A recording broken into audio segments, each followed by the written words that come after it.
Bonjour, on se retrouve pour une nouvelle vidéo consacrée à l'action Ruby. Vous savez que c'est une action que je suis depuis un petit moment. Alors je l'ai titrée du Rififi avant l'Assemblée Générale. On va comprendre pourquoi et puis ensuite on verra que Ruby est actuellement dans une configuration graphique qui me paraît explosive. On démarre par un avertissement. Je ne suis pas conseiller financier. Cette vidéo n'a pas pour but de vous proposer un placement financier ou un quelconque conseil d'achat, mais a uniquement un but pédagogique et de partage. Vous restez responsable de vos investissements. Alors effectivement, sur la dernière vidéo, donc on avait vu que y a eu une entrée au capital de Monsieur Bolloré, Vincent Bolloré, également une entrée au capital de Monsieur Molis via la société qui s'appelle CMN. Qu'est-ce que ça donne au niveau de la composition du capital? Eh bien, on va retrouver donc Vincent Bolloré avec un peu plus de 5% de détention du capital, Monsieur Patrick Molis avec un peu moins, enfin autour de 5%, et on a également un actionnaire historique, Monsieur Ronald Saman, qui est également autour des 5% du capital de la société. Alors, il y a deux communiqués qu'on va analyser. Un premier communiqué du 16 mai, qui est un petit peu une entrée en matière de Monsieur Molis, et puis on va voir le communiqué du 20 mai, une sorte de réponse en fait de Ruby en préparation de l'Assemblée Générale. Alors le premier communiqué du 16 mai 2024, donc Ruby annonce donc une demande d'inscription à l'ordre du jour de son assemblée générale qui se tiendra le 11 juin 2004. Donc une demande de la société Compagnie nationale de navigation qui est contrôlée par Monsieur Patrick Molis, qui a indiqué détenir donc 5,05% du capital et qui propose une profonde recomposition du conseil de surveillance. Or, en sollicitant la révocation de 3 membres et également en s'opposant au renouvellement du mandat de Monsieur Niels Christian Bergen, qui est actuellement président du conseil. Donc ça, c'est quand même relativement chaud. Et puis derrière, une proposition, donc c'est la nomination de Monsieur Patrick Molis, qui conférerait à ce dernier la moitié des sièges.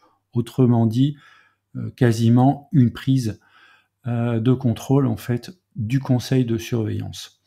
Alors cette démarche est déclarée brutale de la part de la société Ruby et elle revêt, selon cette société, un caractère hostile. Le même jour, un actionnaire historique, Monsieur Ronald Saman, donc a soumis une demande d'inscription proposant sa nomination au sein du conseil de surveillance de Ruby.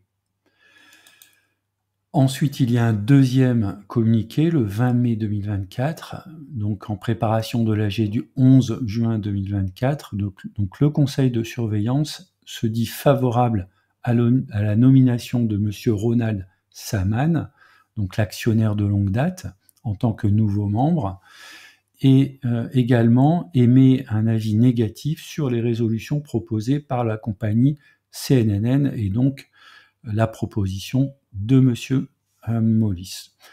Donc on verra tout ça à l'Assemblée du 11 juin. Donc en attendant, les petits actionnaires vont compter les points. Donc on peut regarder au niveau de la droite de régression. Par rapport à la dernière analyse, il n'y a pas grand-chose qui a été modifié. Donc on voit simplement qu'il y a un redressement au niveau graphique. On va retenir la valeur de théorique sur la droite de régression, c'est-à-dire c'est le point rouge qui correspond à 51,70 €. On a eu une belle première phase de redressement sur l'action Ruby. Maintenant, si on regarde au niveau graphique, on a ici la formation d'un drapeau qui est une configuration relativement explosive, hein, puisque si on sort par le haut du drapeau, on peut avoir une très belle hausse, donc qui correspond au pied ici du drapeau reporté sur le sommet du drapeau à ce niveau-là. Donc on se retrouverait sans doute au-delà des 44 €, qui est la première résistance, et on ira en direction des 51,70 €, qui est la valeur théorique sur la droite de régression. Donc pour ceux qui sont plutôt optimistes sur l'action Ruby, on a ici une belle configuration graphique qui nous permet d'être relativement optimiste en cas de sortie en fait par le haut. Alors les perspectives, donc moi je détiens des actions Ruby, j'en ai 154 pour un PRU de 27,87, je suis actuellement en plus-value de 16%. Je vais garder mon action, donc je me positionne dans ce scénario de sortie par le haut de ce fanion, en attendant bien sûr cette fameuse assemblée générale qui, à mon avis, va sans doute déboucher sur quelque chose d'intéressant pour les actionnaires que nous sommes. Alors mon objectif possible, c'est la zone des 44 € qui correspond à une résistance, puis ensuite les 51 €, c'est la valeur théorique sur la droite de régression. Il y a néanmoins des obstacles. Un premier obstacle, c'est une oblique de résistance qui est relativement solide, donc ce sera important de pouvoir la franchir pour aller chercher les 44 et les 51 €. Et puis, dans le cas où la proposition de prise de contrôle n'est pas validée à l'Assemblée générale, eh bien, on pourra dire que ce sera peut-être une opération qui va faire pchit et qui pourrait replonger le titre dans une certaine léthargie, notamment si les acteurs tels que M. Mollis ou M. Bolloré décident de se retirer, en fait, tout simplement de l'actionnariat de Ruby. Alors, ce n'est que des hypothèses plausibles.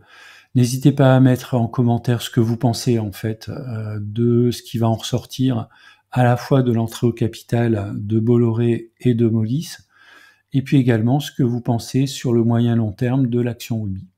Voilà, je vous dis à bientôt pour une prochaine vidéo.